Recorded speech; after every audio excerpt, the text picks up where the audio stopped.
साधु කියන්නේ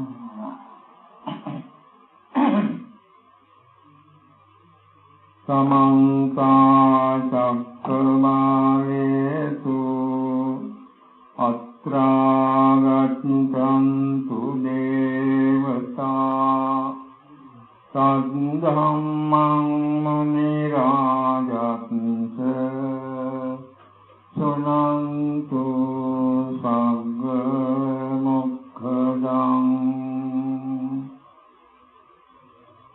धम्मश्रवण कालो अयं बदन्ता धम्मश्रवण कालो अयं बदन्ता धम्मश्रवण कालो अयं बदन्ता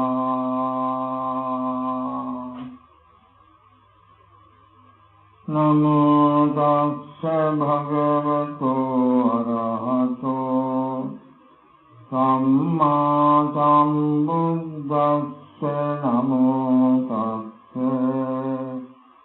भगवतो अरहतो सम्मा सम्बुद्धस्स नमो तस्स भगवतो अरहतो सम्मा सम्बुद्धस्स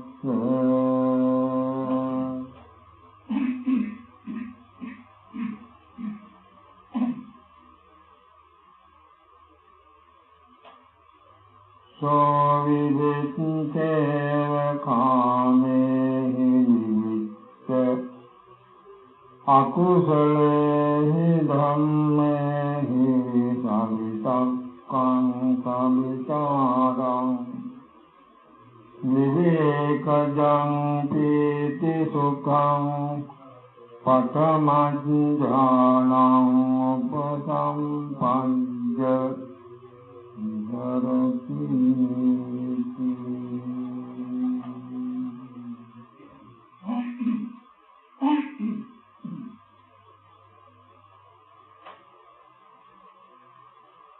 सिंहमत्ने तवक दिनः तक सतियक भावनाවක් කරලා අවසානයේදී ධර්ම දේශනයක් පවත්වනවා. එයට කන් දෙන්න තමයි සින්දන් කාගේ බලාපොරොත්තු.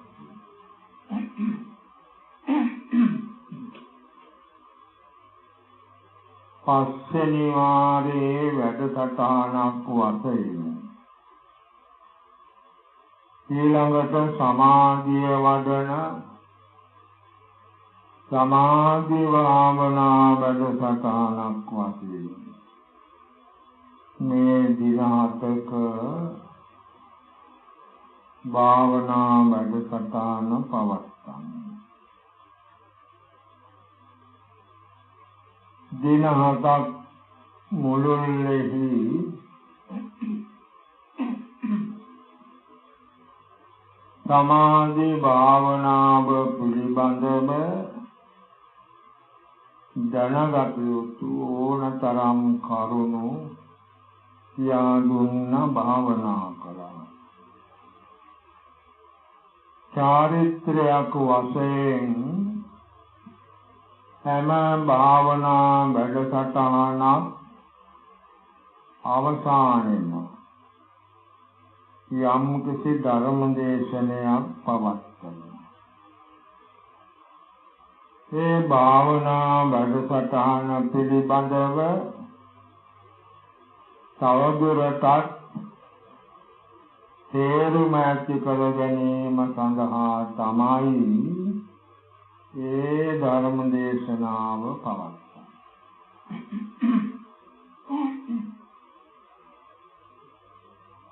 මේ හැමදෙනාම බණ අහන්නට ඉතාම සුදුසු තත්ත්වයේ වාසය කරන්නේ හොඳින් ධර්ම ශ්‍රවණේ කරලා තමන්ගේ භාවනා ගුණ තවදුරටත් වැඩි දියුණු කරගෙන තමන්ගේ බලාපොරොත්තු සාර්ථක කරගෙන අවසානයේදී උතුම් ශාන්ත අමා මහ නිවන් දකින්න වීර්ය වඩන්නට ඕන.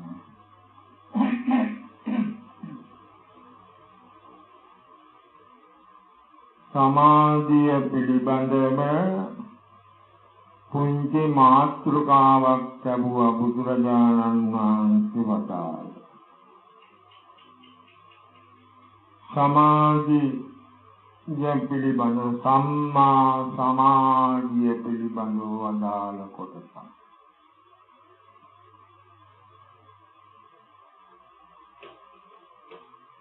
ඒකේ මූල ටික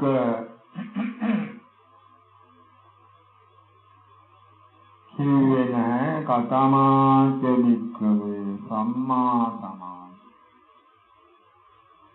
මානෙනි සම්මයක් සමාධිය කියන්නේ මොකක්ද? මේව ප්‍රශ්නේ නඟලා බුදුරජාණන් වහන්සේ දේශනාව ආරම්භ කරනවා. කද්ද මේ සම්මයක් සමාධිය කියන්නේ?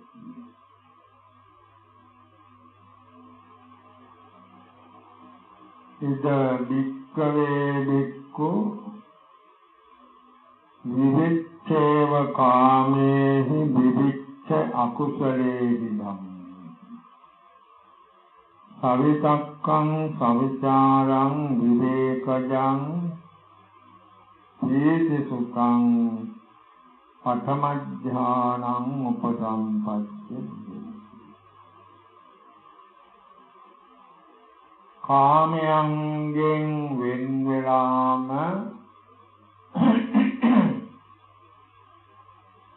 අකුසලයන්ගෙනුත් වෙන් වෙලාම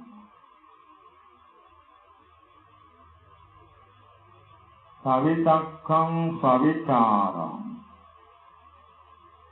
විතරකේ විචාරයේ සහිත සවිතක්කං සවිචාරං විවේකජං චිත්ත විවේකයෙන් පහළ පීති සුඛං පීතිහා සුඛයති පඨම ඥානං උපසම්පද්දේ. ප්‍රථම ඥානය උපදවාගෙන ඊටෙලඹ වාසය කරනවා. මේකේ පස්වෙනි අංගය කියුනේ නැහැ ඒකාග්‍රතාවය. මේ මුල් හතර කියුණාම ඒකටම සම්බන්ධ වෙනවා. ඒ අරම් ධම්සෙනෙවි සරියුත් මහා තෙරුන් වහන්සේගෙන් මහා කොට්ඨිත කියන මහා රහතුන් වහන්සේ අසූ ප්‍රශ්නයකට පිළිතුරු දුන්නා. ඥානේට අංග 100ක් තියෙනවද? සරියුත් සාංගු වදාරනවා තරක විචාර ප්‍රීති සුඛ ඒකාග්‍රතා කියලා මේ අංග පහක් ප්‍රථම ඥානයේට තියෙනවා. ඒ නිසා ඒකේ ගැටලුවක් නැහැ. ඒක හිම තමයි.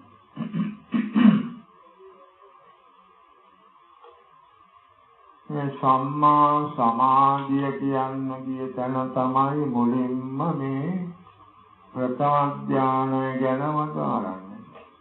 දෙවෙනි තුන්වෙනි හතරවෙනි ධාන ගැන ඔය විදිහටම බුදුහාමුදුරුවෝ දේශනා කළා. නිවෙච්ඡේව කාමේ කාමයන්ගෙන් විවිච්ඡේව කියන්නේ වෙන් වෙලාම වෙන්වීම කියන කොටත් ඒක හරි. නමුත් වෙන් වෙලාම කියනකොට ඒකේ හද බල අර්ථයක් වෙනවා. කාමයන්ගෙන් වෙන් වෙලා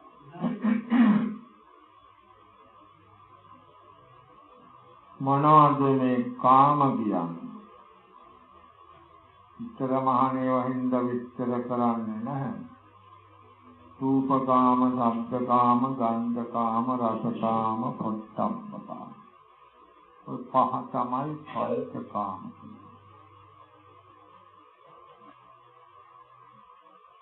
ඒ කාම ඒ විදිහට නංගන් කිව්වට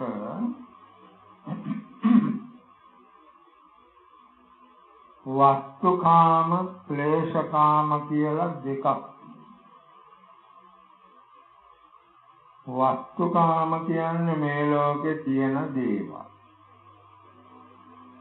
ඥාන මාර්ගඵල නිවන්. අරුණහම මේ ලෝකේ යම්තරම් දේවල් තියෙනවා නම් ඒ සේරම වස්තුකාම තමයි. එහෙම නැත්නම් කාම වස්තු. කාම වස්තු තමයි ලෝකේ තියෙන්නේ. මේ අපිට පේන්න තියෙන ඒ සේරම කාම වස්තු තමයි. මේ ගොඩලැඟිලි, ආයුධ, කුළුණු, බීම, දිස්ති අරෝමියා කියනනේ සේරම කාම වස්තු. ඒකෙන් මිදෙන්න බෑ. පණ ඇති සේරමත් කාම වස්තු. පණ නැති සේරමත් කාම වස්තු. ඒ කාම වස්තු පිළිබඳවම යම්කිසි චන්දරාගයක් කැමැත්තක් තියෙනවා නම් අන්න ඒක තමයි කාම කියලා කියන්නේ. අර කාම වස්තු කවදාවත් කාම වෙන්නේ නැහැ. දැන් අපිට යම් කාම වස්තුවක් පිළිබඳව ආශාවක් ඇති වුණා නම් අපේ ආශාව ඇති වෙච්ච කාම වස්තුව කඩන්න බින්දින්න පුළුවන් එකක් නම් කඩලා බින්දලා පුච්චන්න පුළුවන් නෑ පුච්චලා දානවා. හරියන්නේ නැහැ. කාම ඉවර වෙන්නේ. ඒක නෙමෙයි කාමෙදී. තමන්ගේ හිතේ ඒක තමයි ක්ලේශ කාම. ඒ ක්ලේශ කාමයන්ගෙන් වෙන් වෙනවා. විච්ඡේව අකුසලේ හිදම්. අකුසල ධර්මයන්ගෙන් වෙන් වෙනවා. අකුසල ධර්මයන් කියනකොට පළවෙනි අංකය තමයි මේ නීවරණ.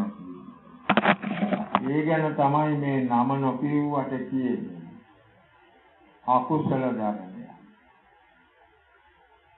කාම, ඡන්ද, ව්‍යාපාද, තීන මිද්ද, උද්ධච්ච, කුච්ච, විචිකිච්ඡා. මේවා තමයි ප්‍රධානම අකුසල ධර්ම. මේ අකුසල ධර්මයන්ගෙනුත් වෙන් වෙනවා. කොට කාමයන්ගෙනුත් වෙන් වෙනවා, අකුසල ධර්මයන්ගෙනුත් වෙන් වෙනවා. නීවරණයන් යටපත් කරනවා කියන තේරුම තමයි. ඊළඟට මේ සමාධිය කියනම අංග පහ.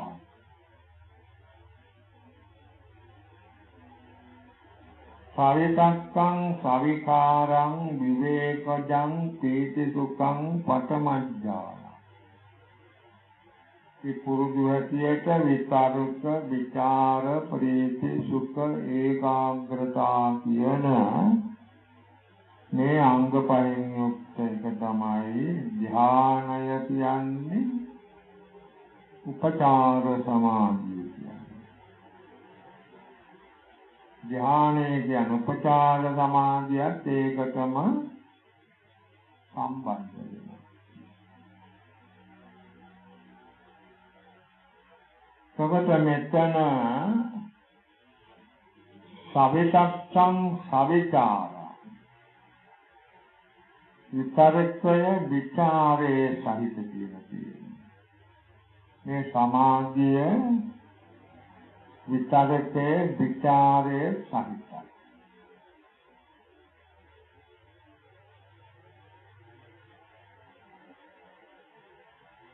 අර ඔරුවක් වාරුවක් හිතක් කරලා හිතන් ගඟේ පහළට යන්න නැදී නවත්ත ගන්න. ඒ රිටියලින් තමයි ඒවා කරන්නේ. හිතක් වැල්ලට ඇනලා පහළට යන්න නැදී ඒක නවත්ත ගන්න.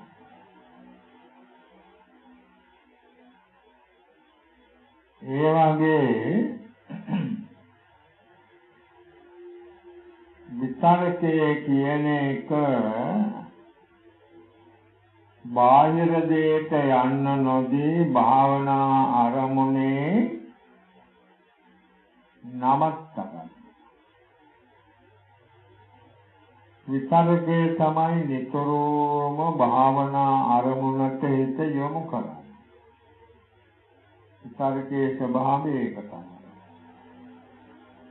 දැන් ඔය හිත පහළ වෙනකොට ඒ විතරකේ කියන්නේ චෛතසිකය. ඒවට හිත අවනත වෙනවා. ඒවත් එක්ක සම්බන්ධ වෙනවා. විතරකයෙන් කරන්නේ නිතරම අරමුණට නංවනවා හිත. භාවනාව. කසින භාවනාවක් නම් ඒවට නම් අනුස්සති භාවනාවක් නම් ඒවට. ඉතින් අපි වඩන ආනාපානසති භාවනාවේ අරමුණට නිතරම කරන්නේ මේ විතරකය අරමුණට නංවන. ඒකයි විතරකය කියන්නේ. හුස්ම ගැනීම අවසන් වෙනකොටම විතරකේ මොකද කරන්නේ? පිටවීමට යොමු කරනවා. ඒ අරමුණට යොමු කරනවා. පිටවීම අවසන් වෙනකොටම ගැනීමට යොමු කරන්නේ මේ විතරකයෙන් තමයි. අරමුණට නිතරම යොමු කරනවා. එතකොට හිතට පිට යන්න හැකියාවක් නැහැ. නිතරම අරමුණට හිත යොමු කරනවා. අරමුණට නංගන. අනික් භාවනාවලටත් ඕම තමයි. විතරකේ ඉදිරිපත් කළා සිත භාවනා අරමුණට නිතරම නංගනවා. ඊළඟට විතරකේ මොකද කරන්නේ? ඒ අරමුණේම කරකවනවා පිට යන්නම. අරමුණෙන් පිට යන්න නොදී ඒ අරමුණේම කරකවනවා තබා ගන්න. විචාරයෙන් කරන්නේ ඒක තමයි. මෙන්න මේ විතරක විචාර දෙක එකතු වුණාම තමයි හිත තැන්පත් වෙන්නේ. අංග පහෙන් ප්‍රධානම දෙක මේ දෙක තමයි. විතරකයයි විචාරය. ආනාපානසතිය ගැන බැලුවොත් නිතරම විතරකය මොකද කරන්නේ? හිතත් එක්ක සම්බන්ධ වෙලා අර ආනාපානසතිය අරමුණට නංවනවා. විචාරය මොකද කරන්නේ? අරමුණේම පවත්වන එතනින් පිට යනවා. ඉතින් ඔය දෙක නිසා තමයි හිතේ සමාධිය ඇති වෙන්නේ. සවිතක්ඛං සවිචාරං විවේකජං චිත්ත විවේකයෙන් පහළ වුණා. ප්‍රීති සුඛං ප්‍රීතිය හා සැපය ඇති. දැන් අර විතරක විචාර දෙන්නාගේ වැඩ කටයුතු ටික නිසා හිත කොහාටවත් පැනලා යන්න හැටියක් නැහැ. අරමුණේ හොඳට පිහිටා සිටිනවා. එතකොට තමයි ප්‍රීතිය ඇති වෙන්නේ. සුද්ධිකා කණිකා උත්කන්තිකා උබ්බේගාදී නොයෙක් නම් වලින් කියවෙන ප්‍රීතිය හිතේ පහළ වෙනවා. ඒකත් අර සමාධියේ එක අංගයක් තමයි. ප්‍රීතිය පහළ. ඒ වගේම සුඛය පහළ වෙන ප්‍රීති සුඛං. ප්‍රීතියට වැඩිය සුඛය ඊටාම ශාන්තයි ප්‍රණීතයි. ඒකයි සුඛය. මේ ටික වෙනකොට තමයි ඒකාග්‍රතාවය. හිතේ කාර්මනේ පිහිටලන්නේ. ඒකයි ඔය විකාරක විචාර ප්‍රීති සුඛ ඒකාග්‍රතාව කියන නමින් දේශනාවේ සඳහන්. ඔය අංග පහ නිසා තමයි හිත තැම්පත් කරන්නේ. ඔය අංග පහ නිසා තමයි කාමච්ඡන්ද ව්‍යාපාද තීන මිද්ද උද්ධච්ච කුක්කුච්ච විචිකිච්ඡා කියන මේ නීවරණ ධර්මයන් අයින් කරන තමයි. ඒ පහේ බල. මේක තමයි අර්පණා සමාධිය කියන්නේ. ඒ ධානය කියලා නමක් කිව්වට මේ ධර්මතාවයක් එහෙම නැහැ. ධානය කියලා. ධර්මතාවයේ වශයෙන් කියන්නේ අභිධර්මයේ කියවෙන ඒකාග්‍රතාවය.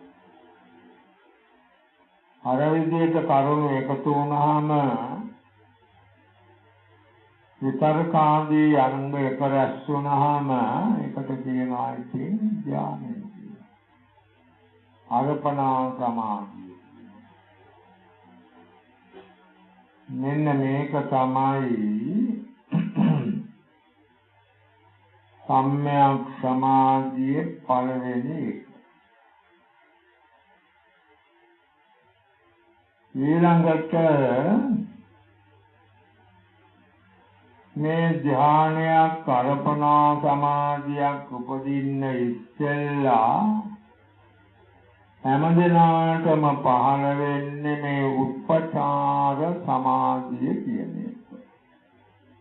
උපචාර කියන්නේ ධානයේ ළඟ හැසිරෙනවා. ධානයට ආසන්න සමාධිය කියන එක උපචාර සමාධිය. අර්පණා සමාධිය. දැන් මෙතන අපි දැන් දවස් 7ක්ම සමාධි භාවනා ගැන කටයුතු කළා. මේ සමාධිය Tamanට අවනත කරගන්න අර සමාධි අංග ආවර්ජනා කරමින් භාවනා කරනවා. ඉතින් ඒ සමාධි අංග වැඩි වැඩියෙන් හිතේ පහළ කරන එක තමයි අර ආවර්ජනා කරනවා. නැවත නැවත හිතේ පහළ කරනවා. නැවත නැවත උපදින්න සලස්වනවා. විතරක විචාර ප්‍රීති සුඛ ඒකාග්‍රතාව කියන අංග පහ නැවත නැවතත් හිතේ පහළ වෙන්න පුරුදු කරනවා. එතකොට තමයි මේ සමාධිය ශක්තිමත් භාවයට පත් වෙන්නේ. ඉතින් ඔය බුදුරජාණන් වහන්සේ වදාළේ ප්‍රථම ධානයේ පිළිබඳ තව තුනක් තියෙනවා. ඒ ගැන පස්සේ අපි සලකා බලමු.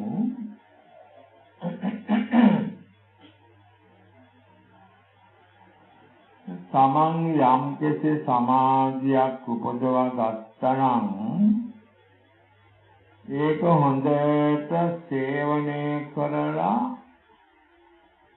ප්‍රගුණ කරන්නට ඕනේ. එහෙම නැතුව ඉදිරියට සමාධිය ගැන බලාපොරොත්තු වුණාට ඒක හරියන්නේ නැහැ. සාර්ථක වෙන්නේ නැහැ. දැන් අපි දවස් ගණනාවක් පුරුදු කළා. විචාරක විචාර ප්‍රීති සුඛ ඒකාග්‍රතා කියන මේ අංග පහ සිතේ නැවත නැවත උපද්දවන්න, වැඩි වැඩියෙන් උපදවා ගන්නට කටයුතු කළා භාවනා. ඒවා ඉතින් වැඩි වැඩියෙන් උපදිනකොට අර අංගවල ක්‍රියාකාරීත්වය බොහොම අගේට කරනවා. මුලදී ඉතින් වැඩි වේලාවක් ඒවා ආවර්ජනය කළා. අවසන් වෙනකොට යන්තම් මතක් වෙනකොටත් මතක් කළාමත් විචාරක විචාර ප්‍රීති සුඛ ඒකාග්‍රතා කියන මේ අංග පහ තමන්ගේ හිතේ පහළ වෙනවා. ඒකටයි මේ අපිව අධිෂ්ඨාන කර කර ආවර්ජනය කර කර භාවනා කරනවා. ඔය විදිහට සමාධියක් ප්‍රගුණ කරන්න දැන් පසුව සමාධියට සමවදින ආකාරයක් කියලා දෙනවා. ඔය විදිහට සමාධිය පුරුදු කරන්නේ නැතුව කෙනෙකුට ඉදිරියට යන්න බෑ. ප්‍රථම ධානය කියන එක හොඳට ප්‍රගුණ කරන්න. ධානාංග ආවර්ජනය කරමින් අපි කලේ ඒක තමයි තමන්ට සීකරු කරගන්නවා, අවනත කරගන්නවා, තමන් හිතන හැටියට කෙරෙන්න කටයුතු සලස්වනවා. ඒක තමයි වශී කරගන්නවා, සීකරු කරගන්නවා, අවනත කරගන්නවා කියලා කියන්නේ. තමන්ට නම් වහාම සමාධියට සමවදින්න පුළුවන්. වැඩි වේලාවක් අඩු වේලාවක් සමාධිය පවත් ගන්න පුළුවන්. නියමිත වේලාවක සමාධියෙන් නැගී හිටින්න පුළුවන්. ඔය විදිහේ දේවල් පුළුවන්. මෙතන මේ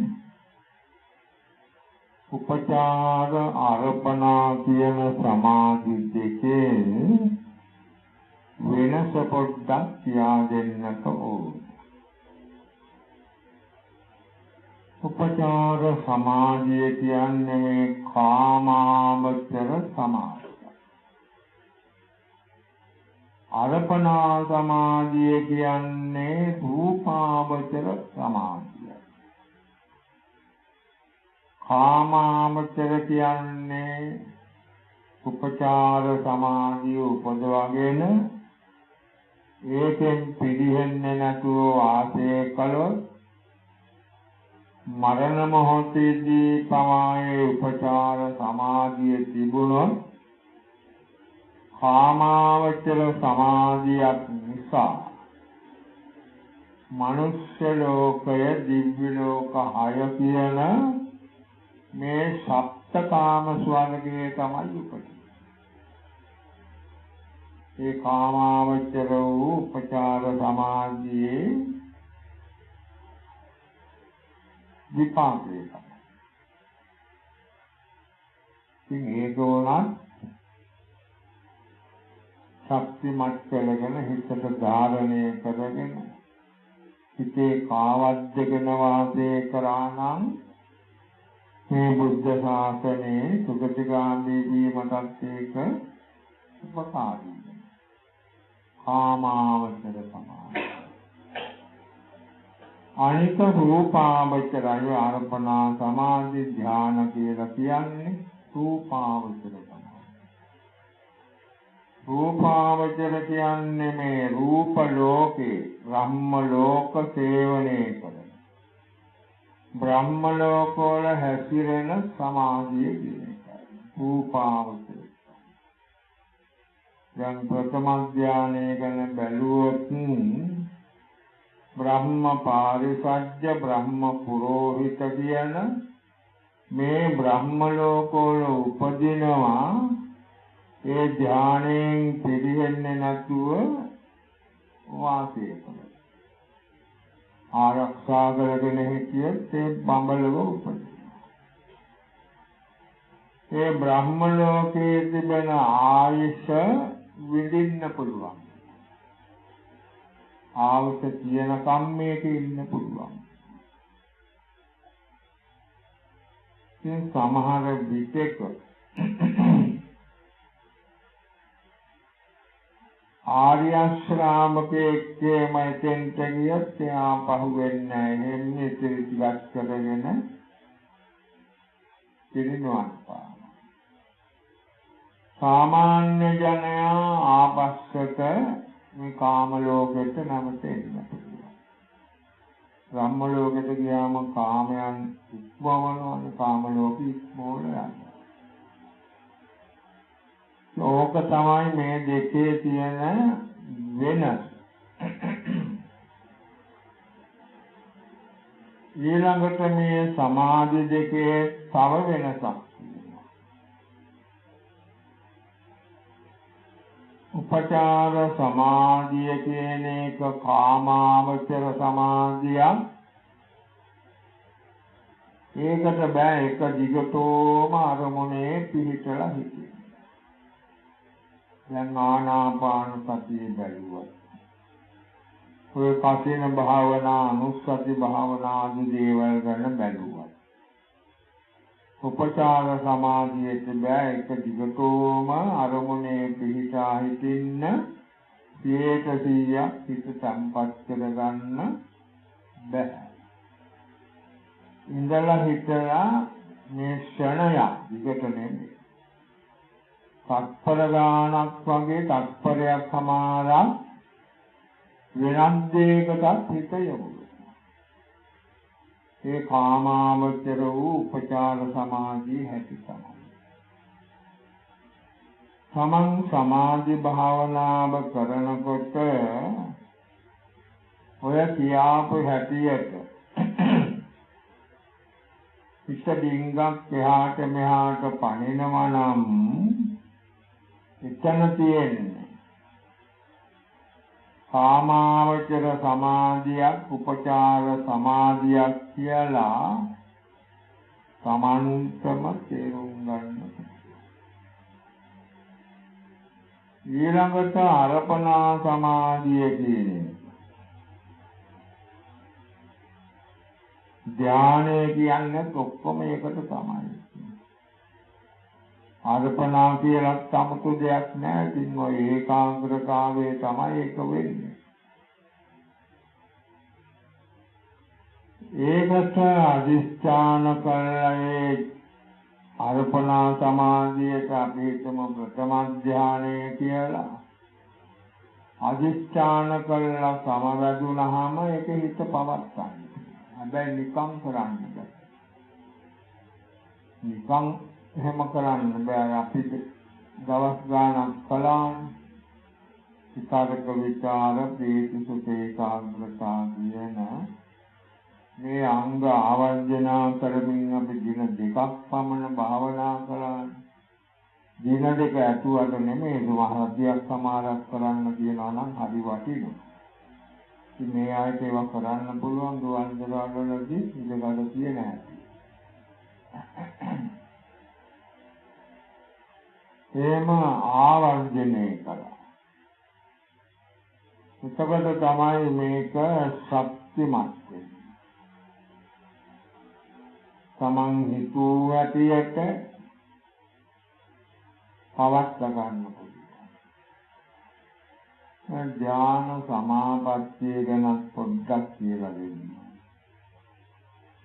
මේ ඵල සමාපatti තුනක් තියෙනවා මේ ශාස්ත්‍රයේ. ධ්‍යාන සමාපatti, ඵල සමාපatti, නිරෝධ සමාපatti. අනිත්‍ය පැත්තකට දාලා අපි ධ්‍යාන සමාපත්තිය ගැන පොඩ්ඩක් බලමු සමාධිය නිසා. ඒ ධ්‍යාන සමාපත්තිය ඵල සමාපත්තිය ලක්ෂණයම තමයි. තමන්ට ධ්‍යානය ප්‍රථම ධ්‍යානය හරි ඉපදිලා තියෙනවා නම් ඒ ධ්‍යාන සිතේ තමන්ගේ හිත බඩ කරනවා. සාමාන්‍යයෙන් චිත්ත වීතියක ජවං සිත් කියන ඒවා 7යි පහළයි. සාමාන්‍ය මරණාසන්න ඒවායේ අඩු වෙනවා ධ්‍යාන චිත්ත වීතියක ජවං සිත් 4යි වම වෙනස්කම් කියනවා නම් සාමාන්‍යයෙන් 7ක්. හැම ජවං සිත් 7කට පස්සෙම සිත භවංගයට බහිනවා. අපිට ඒක වැටහෙන්නේ නැහැ. විතරෝම සම්පරෙන් කීයෙන් පංගුවකටත් වැඩි අඩු කාලයක් චිත්ත වීතියම භවංගයට බහිනවා. එහෙම තමයි පවතින්නේ. මේ ධ්‍යානයේ සමාධිය හොඳට ප්‍රගුණ කළාම අර ජවං සිත් 7 නීතිය කඩාගෙන එහාට යන්න පුළුවන්. අර ප්‍රගුණතාවයේ වැඩි කරනකොට ජවං සිත් 8ක් 9ක් 10ක් 15 වෙලා සිත භවංගයට වැටෙන්න පුළුවන්. තවදුරටත් ප්‍රගුණ කරනකොට ජවං සිත් 20ක් 30ක් 40ක් 50ක් 15 වෙලා භවංගයට වැටෙනවා. කොහොම හොඳට සේවනය කළාම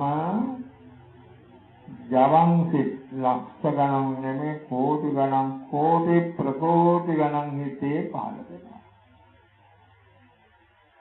භවංගයට බහින්නේ. භවංගයට වැටුනොත් තමයි වෙන අරමුණක් දැනෙන්නේ. ඕක තේරුම් ගන්න ඕනේ. භවංගයට හිත වැටුනහම තමයි වෙන අරමුණක් දැනෙන්නේ. භවංගයට හිත වැටෙන්නේ නැහැ. අරමුණේම හිත පවතිනවා. ඒකෙම ජවං සිත් ලක්ෂ කෝටි ගණන් පහළ.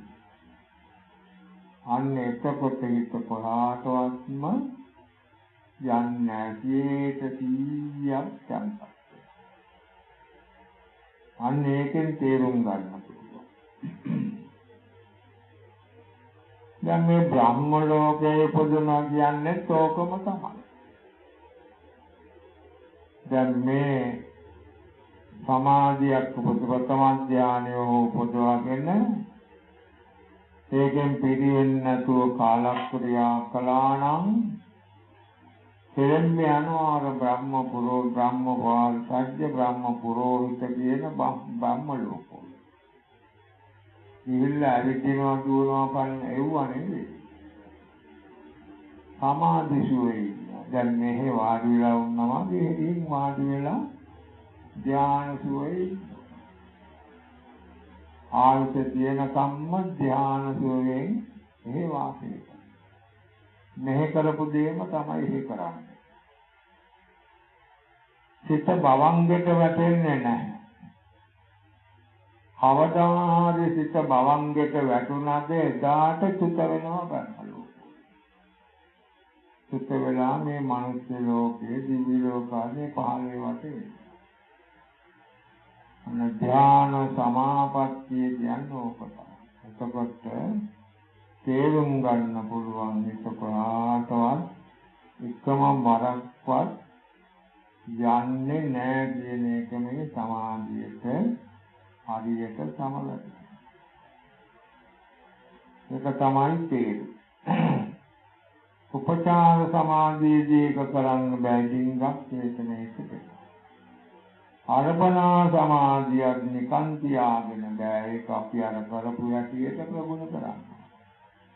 ආවර්ජනා කර කර හොඳට ප්‍රගුණ කළාම තමයි අර විදියට මේක පවත්වා ගන්න පුළුවන්. ඕක තමයි ධ්‍යාන සමාපatti. සුවටින් ධ්‍යාන කියනවා, උපචාර සමාධි කියනවා, සමාධි කියනවා. වෙන වෙන නම් කියනවා. නම් කොච්චර කිව්වත් ඔය කියන ධර්මයේ මොකද්ද? ඒකාග්‍රතාවය කියන්නේ. ඒකාග්‍රතාවය තමයි මේ සමාධිය කියලා කියන්නේ. වෙන වෙන නම් කියනවා. සමාධිය කියනවා. ඉතින් අර ඒකාග්‍රතාවය වැඩිපුර කියනවා. ඔන්න ඕක තමයි බුදුරජාණන් වහන්සේ වදාළේ සම්‍යක් සමාධි හැටි. එතකොට අපි කරන්න තියෙන්නේ ඕක තමයි සමාධියක් උපදවා ගත්තා නම් ඒක නැවත නැවත සේවනය කරමින් ඉදිරියට ගෙනියන්න. එතකොට ඒක හොඳට හිතට කාවැදලා හිතට අබ්බැහි වෙනවා. එතනින් පස්සේ සමාධිය නැති වෙන්නේ නැහැ පවතින.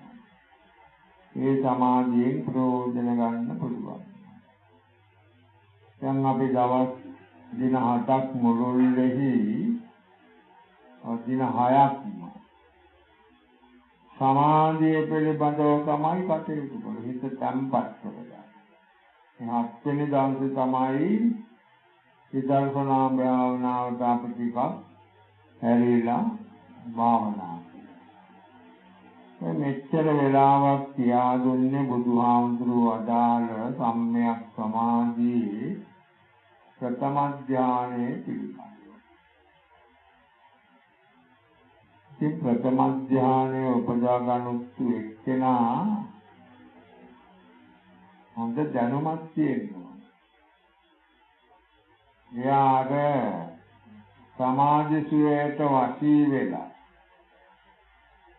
අර කියාපු හැටියට සමාධිය සුවයට වශී වෙලා ඉතරෝම සමාධියට සමවැදී ඉන්න ගියොත් එහෙම ඊළඟ ඥානයක් ලබන්න බැරි. ඒව හරව ගන්න පිළිවෙලවල්. දෙවෙනි ධ්‍යානයට යනවා නම් පළවෙනි ධ්‍යානයට සමවදින එක ප්‍රතික්ෂේප කරන්න ඕනේ. ප්‍රතික්ෂේප කළා කියලා ඒක නැති වෙන්නේ නැහැ. පස්සේ ගන්න පුළුවන්. දැනට ප්‍රතික්ෂේප කරන්න. දෙවෙනි ධ්‍යානය ගැන කටයුතු කරන්න ඕනේ කියලා අදිස්ථානය තබා ගන්න. එහෙම තබාගෙන භාවනා කරනවා යෝගාවචරය. එහෙම කරගෙන යනකොට අර විචාරක විචාර කියන දෙක මහා ගොරෝසු රළු තමන්ගේ සමාධියට මහා බාධකයක් වගේ වැටෙන්න පටන් ගන්නවා. කොහොමකින් යනකොට විචාරක විචාර දෙක එපා වෙනවා. එපාවටම එපා. මොකද මේක හරි ගොරෝසුයි සමන්ගේ සමාධියට මහා බාධකයක්. ඉතින් ඔහම නැවත නැවත භාවනා කරනකොට දෙවෙනි ධ්‍යානය ලබා ගැනීමේ අපේක්ෂාවෙන් අර විතරක විචාර දෙක හිතේ පහළ වෙන්නේ නැතුණා. ඒකයි විතක්ක විචාරාණං රූප සමාස්සත්තං සම්පදාන. අවිතක්කං අවිචාරං විවේකජං චේති සුඛං ဒ ුතිය ඥානං උපසම්පatti. කොට විතරක විචාර අයින් වෙලා ගියාම ප්‍රීති සුඛ ඒකාග්‍රතාව කියලා අංග තුනක් සිදුවෙනවා. ඒ අංග තුනෙන් යුක්ත වෙනවා දෙවෙනි සමාධිය දෙවෙනි ධ්‍යාන. ඒකත් සම්‍යක් සමාධිය තමයි.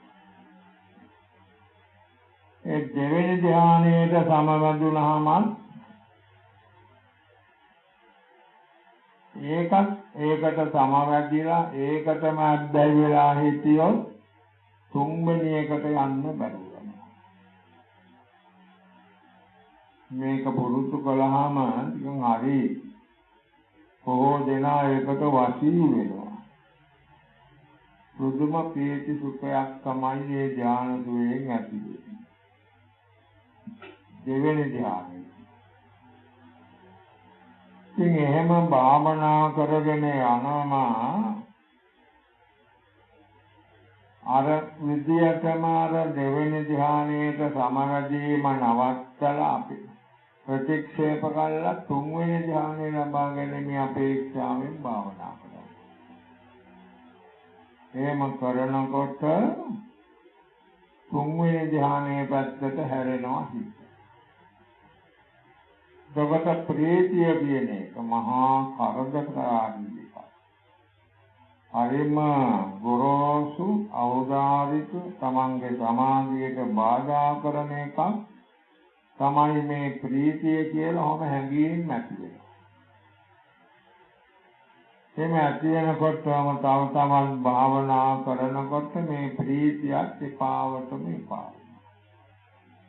ඊළඟට ප්‍රීතිය හිතේ පහළ වෙන්නේ නැතුව යනවා. සබත මොකද වෙන්නේ? සුඛ ඒකාග්‍රතා කියන අංග දෙකෙන් යුක්ත තුන්වෙනි ධ්‍යානයේ පහළ වෙනවා. ඒකත් අර විදියටම සේවනය කළා ප්‍රගුණ කළා හදාගෙන ඊට පස්සේ හතරවෙනි ධ්‍යානය ලබා ගැනීම අපේක්ෂාවෙන් භාවනා කරන්නට ඕන. එහෙම කරනකොට අර සුඛය කියන එකත් මහා ගොරෝසු අවදාරික එකක් වාගේ වැටෙන්න පටන් ගන්නවා. සුඛය ඒකත් මහා කරදරකාරී එකක් වාගේ. ටික ටික හිතෙන් එපා වෙනවා. එපා වෙලා හිතන් හිත මධ්‍යස්ථ භාවයේ උපේක්ෂාවෙහි පිහිට. උපේක්ෂා සති කියලා දේශනාවේ තියෙන්නේ දුක්ඛස්සච පහන දුක්ඛස්සච පහන සැප දුක් ප්‍රහාණය කළ බුද්ධේව සෝමනස්ස දෝමනස්සානං අත්තගම කයෙන්ම සොම්නස් දොම්නස් දෙකයෙන් කළා. ඊළඟට උපේක්ඛා සති පාරිශුද්ධියෙන් චතුත්ථ ඥානං උපසම්පatti වේගති කියලා කියනවා. ඒක තමයි ඉතින් සාන්ත ප්‍රණීතාති මිහිරි මధుරේ. ඔය සම්‍යක් සමාධිය වදාළ හැටි. ඊළඟට මේ සමාධිය වඩනවා එක එක ප්‍රයෝජන බලාපොරොත්තු. සමහරු මේ බුද්ධ ශාසනයේ සමාධිය වඩනවා ඉරිදි ප්‍රාතිහාර්ය දැක්වීමේ බලාපොරොත්තු. ඔය ඉරිදි ප්‍රාතිහාර්ය දක්වන උදින් යන්න අහසින් යන්න පොළොකින් දිලා යන්න ජීවමත පිට ගමන් ගෝවගේ දේවල් කරන්න සමාධිය අවශ්‍ය වෙනවා. ඥාන හතරම අවශ්‍ය වෙනවා. ඉතින් එහෙම කළා ඔය ඉද්ධිවිද ඥානය කියන එක උපදවා ගන්න. උපදවාගෙන අහසින් යනවා. ඒ ප්‍රාතිහාර්ය දක්වන. ඉතින් සමාධි කෙනෙක් ඒක ලබා ගැනීමට සමාධිය මත. එයාගේ සමාධියේ ඉර්ධි ප්‍රාතිහාර්ය ලබා ගැනීම ආනිසංස කොටගෙන පවතී. තව සමහර කෙනෙක් සමාධිය වඩනවා දිබ්බ චක්ඛු ඥානය උපදව ගන්න. මේකටත් වෙනම ආලෝක සංඥාව වඩන්න. ඒකටත් සමාධිය වඩනවා. එහෙම කළා එකත් උපදව ගන්නවා තමයි. සමහරු සමාධිය වඩනවා මෙලෝ සැප විහරණය. මේ කරදරකාරී ලෝකෙන් ඉවත් වෙලා සමාධියට සමවැදිලා සමාධි සුවයෙන් වාසය කරනවා. මෙලෝ සැප විහරණය සඳහා ඒමත් සමාධිය වඩනවා. තව සමහරු සමාධිය වඩනවා නිරෝධ සමාපත්තියට සමවදී. ඒකට ආත්ම සමාපatti මොන කරනවා. ඒමත් කරනවා. ඒ අයගේ සමාධිය නිරෝධ සමාපත්තිය ආනිසංස කොටගෙන පවතින. තව සමහරු සමාධිය වඩනවා විදර්ශනාවට පදනමක් වශයෙන්. දර්ශනා භාවනාවට උපකාරයක් වශයෙන්. එයාගේ සමාධිය විදර්ශනා භාවනාව පදනම් කොටගෙන පවතිනවා. දැන් අර කලින් කියාපු එකක්වත් අපිට අවශ්‍ය වෙන්නේ නැහැ. අවසානයේ කියවුණා විදර්ශනාවට පදනම සඳහා සමාධිය වඩනවා. අපි කරන්නේ ඒක තමයි. විදර්ශනාවට උපකාරයක් වශයෙන් සමාධිය වඩනවා. මොකක්ද ලැබෙන උපකාරය? සමාධිය හිත හොඳට එකඟ කරගත්තාම ඒ සමාධි හිතකින් විදර්ශනා කරන්න බෑ. නමුත් සමාධි බලය කියලා එකක් තිබෙනවා. දැන් හැම යෝගාවචරයකම පළවෙනි දෙවෙනි තුන්වෙනි හතරවෙනි කවර ධ්‍යාන උපදවා ගත්තත් ඒ ධ්‍යාන වලින් විදර්ශනා භාවනා කරන්න පුළුවන් කමක් නැහැ. ඒවා උපකාර කරගන්න. සමාධියට සමවැදීලා සමාධියෙන් නැගී හිටියාම හිතේ ඉතිරි වෙනවා සමාධි බලය කියලා එකක්. සමාධි බලය, සමාධි ශක්තිය. ඒ සමාධි ශක්තිය නිසා රූප වේදනාදී අරමුණකට හිත යොමු කළාම ඒකේ දැසගත්තා. කාර්යදුනම හිත පවතී.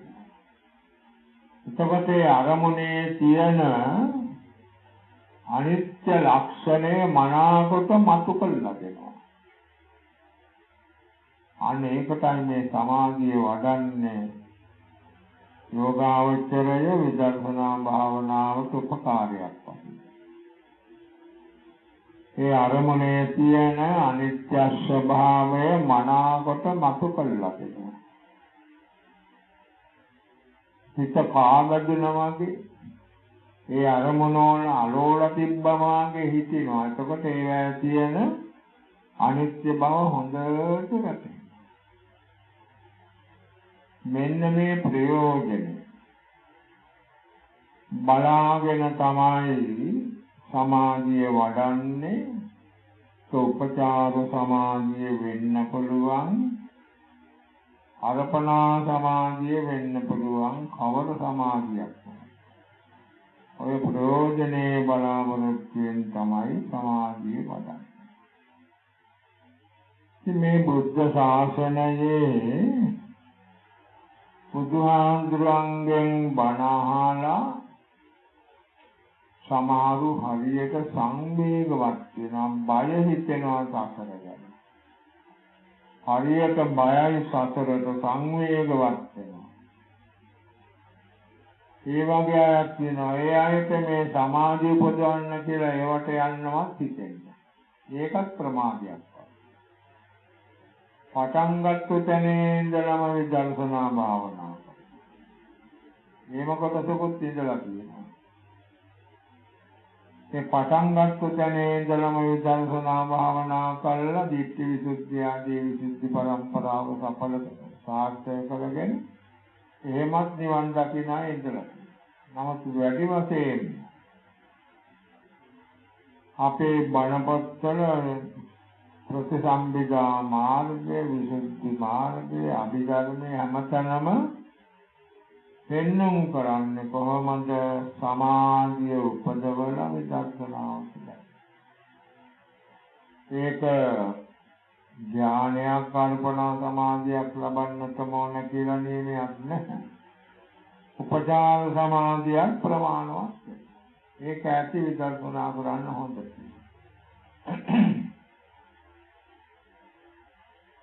මේ අපේ රටේ හිටිය මහා ශිව කියලා මහතෙරුන් වහන්සේ නමක් මේ අටුවාචාර්යයන් වහන්සේලාට උගන්වන්නේ උන්වහන්සේ.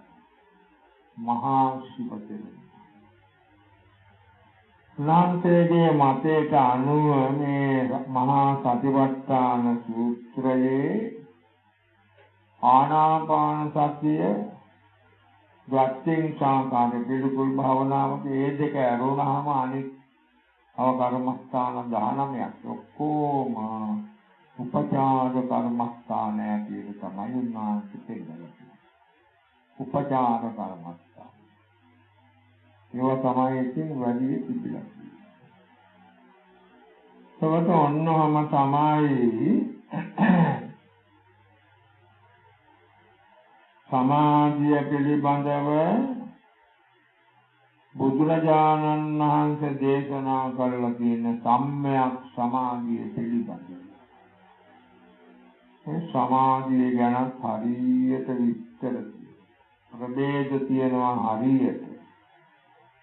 මුල්ම ප්‍රභේදයේ තමයි අපි ගත්තේ උපචාර සමාධි, අර්පණා සමාධි. ඒ දෙක තමයි මේ භාවනා යෝගීන්ට බොහෝම ප්‍රයෝජනවත් වන්නේ, තේරුම් ගන්න පුළුවන්. මේ ඥාන උපදවා ගන්න ඕන කියලා ඒවට අමුතුවෙන් ව්‍යායාම් කරන්න අවශ්‍ය නැහැ. මේ භාවනා වැඩ කටයුතු වලට සහභාගී වෙලා භාවනා කරන අයට අනිවාර්යයෙන්ම උපචාර සමාධි ශක්තිය ලැබෙනවා. ඒක වරදින්නේ නැහැ. උපචාර සමාධි ශක්තිය ලැබෙනවා. ඒ උපචාර සමාධි ශක්තිය ඇති විදර්ශනා භාවනාව කරා. අමුතුවෙන් වෙනම ධ්‍යාන උපදවා ගන්න ඕන කියලා අමුතු ව්‍යායාමයක් නොගත්තට කමක් නෑ. අර උපචාර සමාධි මට්ටමේ ඉඳලා ඊළඟට විදර්ශනා භාවනා කරන්න. මේ මඟ යන්න පුළුවන්. දිට්ඨි විසුද්ධි, චිත්ත ආදී ඒ විසුද්ධි පරම්පරාවේ ගමන් කරන්න පුළුවන්. නිවන් මඟ ඔස්සේ එහෙම යන්න පුළුවන්. ඒ නිසා ලොකුවට ධ්‍යාන උපදවන්න ඕන, පළවෙනි, දෙවෙනි, තුන්වෙනි, හතරවෙනි ඒවා උපදව ගන්න ඕන කියලා ඒවට යන්න අවශ්‍යතාවයක්. උපචාර සමාධි මට්ටමක් Tamanට තිබුණත් ඇති Tamanගේ භාවනාව හොඳට ඉදිරියට ගෙන යාමට විදර්ශනා භාවනාවක්. ඉතින් මේ අවසාන දවසේ විදර්ශනා භාවනාවට බහින හැටි තුන් ආකාරයකින් කියලා දුන්නා. ඉතින් මේ ආයත තව කියන්න අවශ්‍ය නැහැ. මේ හැබැයි ඔක්කොම සමාධිය ටිකක් වෙලා ඉඳලා. හිත ටිකක් සම්පත් කරගෙන සංසිඳවගෙන තමන් කැමති නම් ඉසමුදනේ පටන් වම් පාදාන්තේ දක්වා අවධානය යොමු කළා. එහෙමත් මෙනෙහි කරන්න. සංවේදනාවන් ඇති වෙනකොට ඒවා ඔස්සේ ලුහු බඳින්න එහෙමත් විදර්ශනා වඩන්න. අස්කන්නාසාදී ඉන්ද්‍රියන්ට ගැටෙන රූප, ශබ්ද ආදී අරමුණු මෙනෙහි කරමින් එහෙමත් විදර්ශනා වඩන්න පුළුවන්. මේ විදිහට බොහොම ලේසියෙන් පාසුවෙන් කරන්න පුළුවන් එකක් තමයි මේ විදර්ශනා. ඒකට පදනම තමයි මේ සමාධිය. දැන් අපි දවස් 6ක් මුළුල්ලේම සමාධිය වැඩිලා. මා හිතනවා ඉතින් හැමදෙනාටම වගේ යම් කිසි ප්‍රමාණයක සමාධියේ ශක්තිමත් වීම ලැබෙන්නට ඕන. තමන් අධිෂ්ඨාන කළාම සමාධියේ පිහිටන්න. අධිෂ්ඨාන කාලයට අනුව සමාධියෙන් නැගී සිටින්න. තමන්ට නම් වැඩි වෙලාවක් අඩු වෙලාවක් සමාධියේ ඉන්න ඕවා කොයිවත් සිටින් වද්දුරට සඵල වෙන්නට ඕන. ඉතින් ඔන්න ඔය විදිහට තමයි සමාධිය වඩලා ඒ සමාධියෙන් විදර්ශනාවට බහින්න සකස් කරගන්නේ අපි දවස් 6ක්ම මේ පැත්තේ කටයුතු කරනවා. ඒ නිසා මේ කාගෙත් හිතේ සමාධිය යම් කිසි ප්‍රමාණයක තිබුණට වැඩිය වැඩි දියුණු වෙන්නේ නැහැ. ඕවා තවදුරටත් නැවත නැවත භාවනා කරමින් ආරක්ෂා කරගන්න. බැරි වෙලාවත් ඒ සමාධි මට්ටම දැකලා තිබුණත් මරණ මොහොත වෙනකොට දිව්‍ය මනස වශයෙන් ඒ සුගතිගාමී වෙන ශක්තිය එතනක් තියෙනවා. තවදුරටත් භාවනා කරගෙන යනකොට කවදා හරි කොයි අවස්ථාවක ඒ අවශ්‍ය කරන ගුණ ධර්මයන් සම්පූර්ණ වෙච්ච වෙලාවක තමන්ගේ බලාපොරොත්තු සඵල කරගෙන ධර්මාවබෝධය ලබා ගැනීමට අවස්ථාව වෙනවා. ඒ නිසා සමාධියම තමන්ට වැඩදායකයි වෙනවා. මේක වැඩි කාලය ගන්න බලාපොරොත්තු වෙන්නේ නැහැ. සමාධිය පිළිබඳව තවදුරටත් මේ පින්වතුන්ට යම් තේරුමක් අවබෝධයක් ඇති වෙන්නට ඇති.